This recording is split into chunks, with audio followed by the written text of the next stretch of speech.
Superstar Dharmendra Nirmaliya.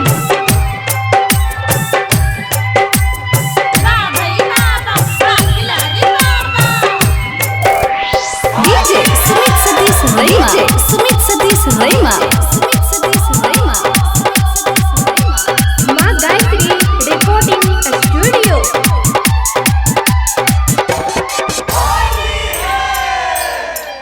हाँ गोरे गोरे मुखरा पे चान सन टुकरा पे, गोरे गोरे मुखरा पे चान सन टुकरा पे तोहरा लगा ही देबो रंग। फागुन महीना एले मौसम दीवाना भेले होली खेलबो तोरा संग।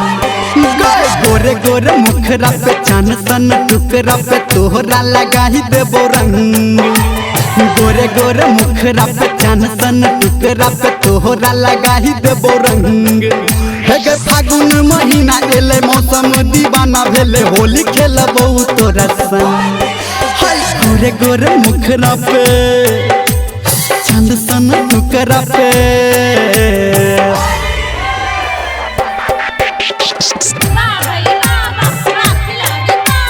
गोरे गोरे मुखरा पे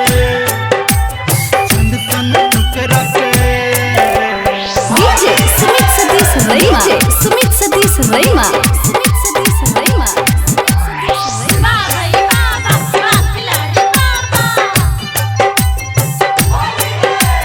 लाल गुलाब रंग हमर छै लोगे पौने कारी गे। संगी साथी संगे हम अइलो तोरा दुआरी गे। हाँ लाल गुलाब रंग हमर छै लोगे पौने कारी गे। संगी साथी संगे हम अइलो तोरा दुआरी गे।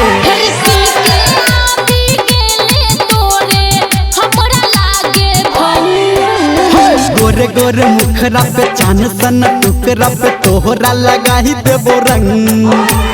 फागुन महीना एले मौसम दीवाना भेले होली खेलबोगे तोरा संग। गोरे गोरे मुखरा पे चांद सन टुकरा पे,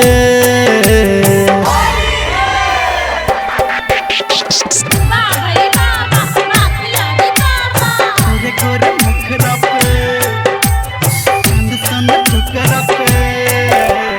डीजे सुमित सतीश रैमा।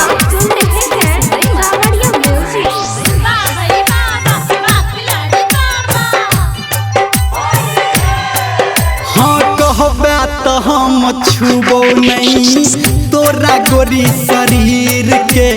बना के मुट्ठी देह पे तोरा फेंक देबो अबीर के।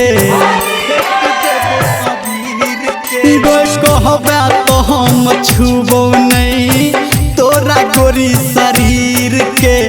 बना के मुट्ठी देह पे तोरा फेंक देबो अबीर के।